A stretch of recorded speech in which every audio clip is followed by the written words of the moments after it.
Hi friends, it's Kirsten. Thanks for watching again today and welcome if you're new. First off, thank you so much for your very kind responses that you've left on my last video. I really appreciate that, and I'm just continually amazed with how this community has grown and just the really awesome things that have come out of, like, honestly, some of the most interesting and humbling and some of the most lowest points of my life. Not that my last video came out at the lowest, that's definitely not true, but if you've been following my journey, you know what I mean. So anyway, I just really needed to say thank you for that. But I will get on to today's video topic, which is how to know if you have a chance at being a professional ballet dancer. Now, this is definitely not all encompassing, and I really don't want to scare those of you who don't hit all these criteria I'm going to mention today. These are just general guidelines, and I'm really just trying to share with you the kind of minimum requirements, and then I will also at the end follow up with several points that are additional kind of add-ons in what you may have to offer that will certainly increase your chances of having a professional career. So feel free to leave questions down below, but I will say that if you want to leave me very specific questions about if you can make it as a dancer, I need you to understand that I can't tell you that unless I see you dancing. Really, honestly, it doesn't matter on paper what it looks like you're doing unless you have the dancing to back that up. However, please do, if you feel really like you're struggling or you want more advice, please book a session with me on mentorly.co. I will leave the link down below. You could have a 1 hour session with me or however many hour-long sessions you'd like, and I can help mentor you and help you achieve your goals. I would really like to do that. So if you'd like help, please do book a session with me on there. I'd be happy to help. Okay, sorry, caveat. I just need to add that this video is not going to tell you if you will be a professional dancer. Like, obviously you understand this, but I really want to make it clear that these are just indicators that you have a good chance. I've seen great dancers not really make it. I've seen total underdogs have great careers. So don't feel like this video defines you in any way. I'm just really here to help and to give you some guidelines and context to help you understand what you can do better and how you are currently measuring up. So on to point number one before I lose my daylight here. I've actually got a list so I could stay on topic today. Wow, amazing, Kirsten. Earth-shattering. I'm so excited. Okay, so the first thing is that you have to completely love ballet if that's the career you want. You need to be in it for the right reasons, and I'll tell you 2 reasons that are very wrong are that if you really do some self-discovery and figure out that you're doing it because you like how you feel when people say you're really good at it, that's not a good enough reason. Second, it's not a good enough reason to stay in it just because you don't know of anything else you like more.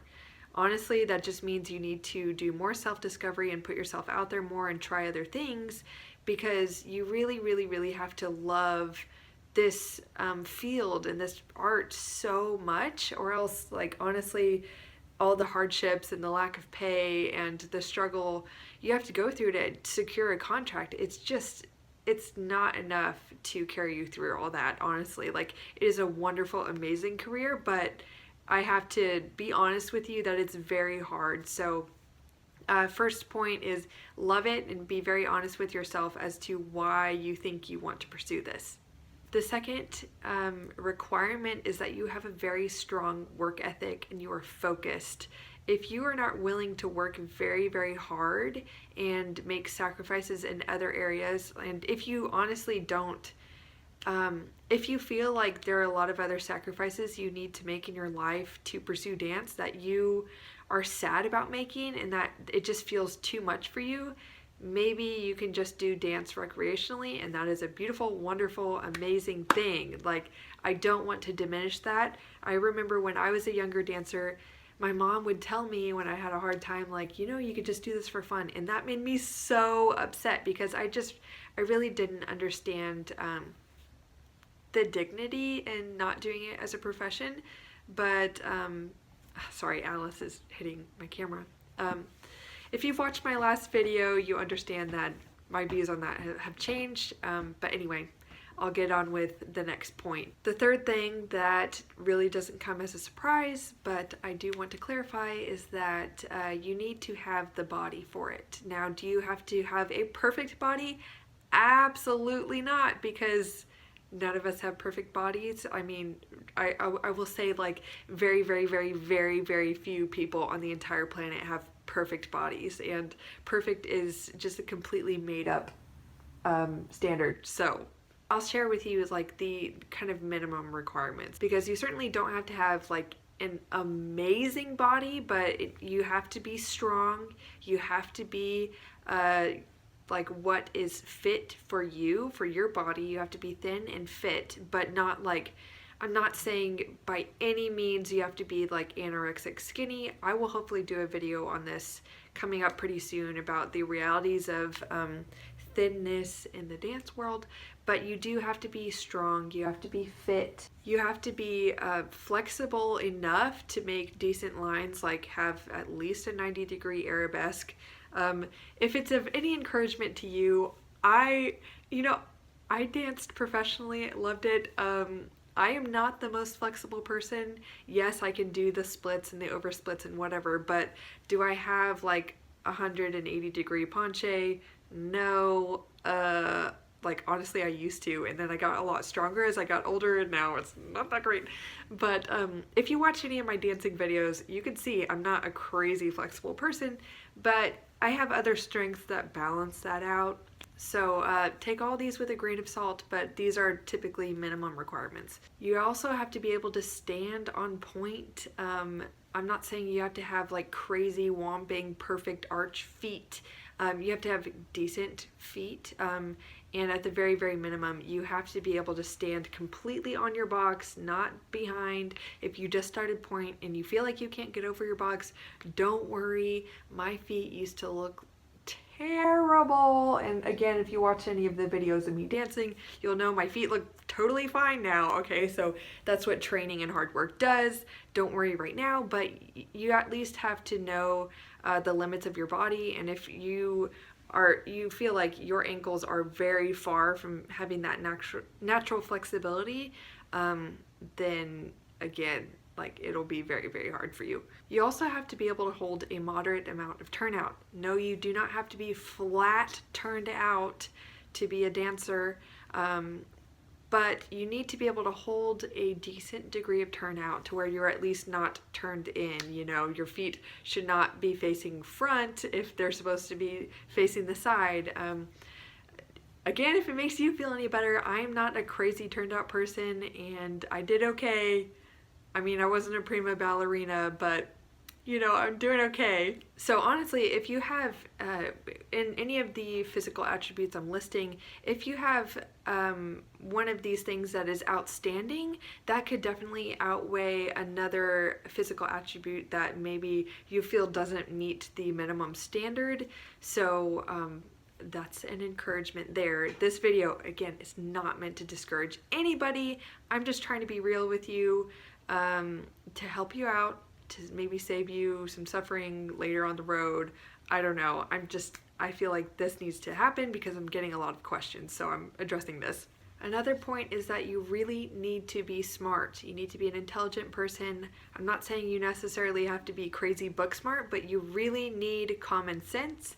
You need to have the ability to learn very quickly, to apply corrections, to perceive expectations and be able to meet them before someone asks you. Like, what I mean is that you're going to need to anticipate what someone wants from you, based off of maybe historically what comments your director tends to give out consistently, or what a choreographer might have said once or twice at the beginning of the rehearsal process. You need to be able to know what somebody wants and act on that and adjust your performance according to that. So it does require a good amount of intelligence, common sense, the ability to problem solve, and like have a dynamic mind. Like you're always very present, very aware of what's happening, and working to meet expectations. There's definitely no room in the professional realm for any space cadets.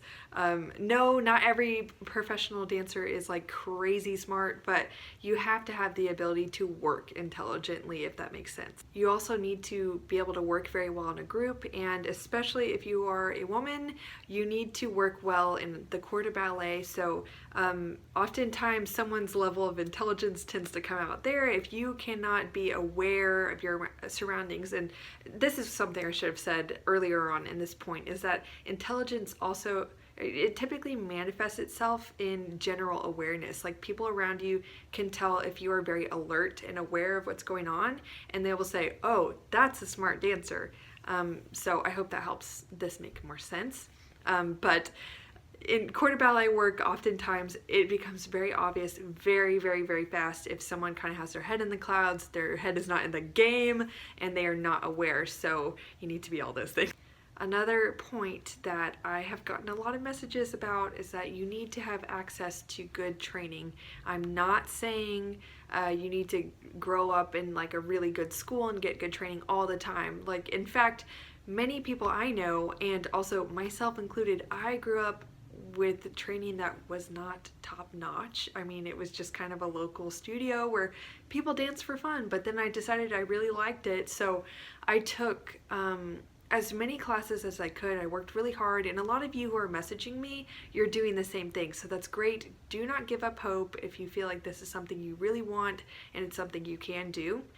So you definitely don't need to have amazing training year round. However, as you grow older, as you advance in your teenage years and get to the point where you can go to summer intensives, especially if you don't have good training at home, you need to be auditioning to see how good of a program you could get into. That is a fantastic indicator of how well you are measuring up to the other dancers in the field. Now, if you don't get into all of the best summer programs, don't worry, like not that many people do. Honestly, a lot of the New York City Ballet principal dancers were like waitlisted or like didn't get into SAB at one point, which is hilarious. So that goes to show that maybe you just have an off year, and maybe you'll get in the next year. It doesn't always matter, but do make sure to put yourself out there, audition for those summer programs. Make sure that you attend them, like go to a good summer program if you are not getting good training year round. That will help you learn and absorb a lot of things that you need to take with you for the rest of the year to implement into your training and stay focused. That is what I did, and I was only able to go to a year-round program when I was 17 during my very last year of high school. And honestly, what I did going to the good summer programs from when I was 14 on, that really helped me stay at home, you know, finish high school, do all those things while getting good enough training. That really helped me. So I'd recommend that path. Even if you have to audition like via video, that's totally fine. Just make sure you're putting yourself out there, and that will give you an indicator of how you're doing. I'm speaking mostly to people who don't already receive awesome training, by the way, because if you're receiving good training, I wouldn't be worried. I'm sure you're not worried, so I'm just trying to help the people who need the help here. If you feel like you are behind and that you really, really need better training based off of your home studio experience, I very much recommend that you go to a year-round program for at least 1 year, especially before you start auditioning for companies. Like, this is really, really important to catch you up. Like, honestly, my 2 years at Houston Ballet helped me to improve, almost to be an entirely different dancer, and I would not have done all the things I did and get as far as I got without that experience. You don't have to go to Houston Ballet or one of the top schools, but make sure you go somewhere where you could get good training. Okay, now that all the basic kind of minimum requirements are out of the way that I've mentioned, I'm going to mention a few things that if you are outstanding in one of these qualities, or, you know, just enough to make you stand out, outstanding, that's kind of the same thing. Wow, funny. So anyway, if you possess any of these qualities in a decent amount, these will certainly help you get ahead, and by all means, please feel free to adopt all of these things other than the good body remark, because you can't just like change your body drastically. Though don't worry, with good training and lots of hard work, your body can definitely change into what you need it to be. I'll tell you that. So please, please, please, if you are watching this video as like a very young teenager, please do not feel like your body needs to be perfect right now, because it's going to change a lot, okay? So just do your best, be strong, be very healthy, be kind to yourself, and please don't look at pictures of professionals who are older and have like really sculpted their bodies and found their perfect health routines and regimens just for them. Don't compare yourself to them, because especially if you have not really grown into your adult body, you should not be putting all these pressures on yourself. So I want to make that very clear. So anyway, I already kind of mentioned it. If you have a very good body for dance, this is going to help you tremendously. A lot of you know this already. It's kind of a no-brainer. What I mean by that is not necessarily how thin you are, but like, do you have a really nice line, nice hyperextended legs, really nice feet, a nice flexible body? If you're, you guys know what a good ballet body looks like. So obviously that's going to help you. And if you have a great body for ballet, you know it, and I don't need to mention this, so I'm just going to move on. Another thing that will help you get ahead is a high level of intelligence. Again, I don't feel like I need to go really crazy into this, but for me, I will say that this has always been, I hate that I sound like I'm bragging right here, but this has always been a strength of mine that has helped me to improve very quickly whenever I've needed to. Throughout my career, I work very well in groups. I can meet expectations very well. I think the level of like natural intelligence I possess has just helped me to adapt, to learn quickly, to have confidence, and learning steps and learning choreography very quickly. That helps me get attention.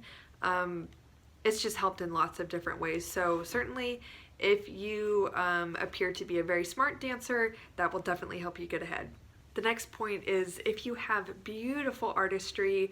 I want to say that is a standard, but yeah, I ended up putting it in this extra category, though I want to make it a standard. I don't know, it's kind of complicated, so let's just accept that it's here right now, and I'm just going to mention it. Anyway, if you are young and you naturally possess like a beautiful amount of artistry and stage presence, like this is something we could all have and we could all work for, but some people just have it. They have that like X factor. They're very magnetic. People love to watch them. Again, this is something everyone can have and should aspire towards, but if you can get to that, or if you naturally have that in your dancing, it will definitely help you get noticed. The second to last thing is great musicality. This often goes hand in hand with working intelligently and being a good artist. If you understand how to listen to music, even if it's just like in the very practical sense of like you're in rehearsal and you can pick up on the counts very quickly, very easily, like it comes naturally to you. You can distinguish the different elements of the music, the different instruments. You can interpret the kind of like tone of the music, like emotionally, or just tap into how the music moves you as a dancer. That often leads to better artistry, and it makes you a more dynamic, exciting dancer to watch. So that will certainly help. Typically, musicality, artistry, and intelligence, they'll kind of go hand in hand if you possess one of those very strongly, and it certainly makes you very nice to work with. If you understand music, you can pick up things quickly, you're very aware, and you have great artistry because you can understand how to tap into certain roles and tap into what the music is offering you to go off of artistically. The last point is if you have great confidence and self-esteem, I would want to say that is mandatory, but since I think I'm speaking to a lot of younger dancers here, if you can be confident in yourself, people will notice you, they will be comfortable watching you, your dancing will be more consistent, it will be better. I'd like to make a video about how to have confidence and good self-esteem, because I think it's something we all have to work towards. It's not something everybody just has naturally, because the world is a harsh place. It gets us down.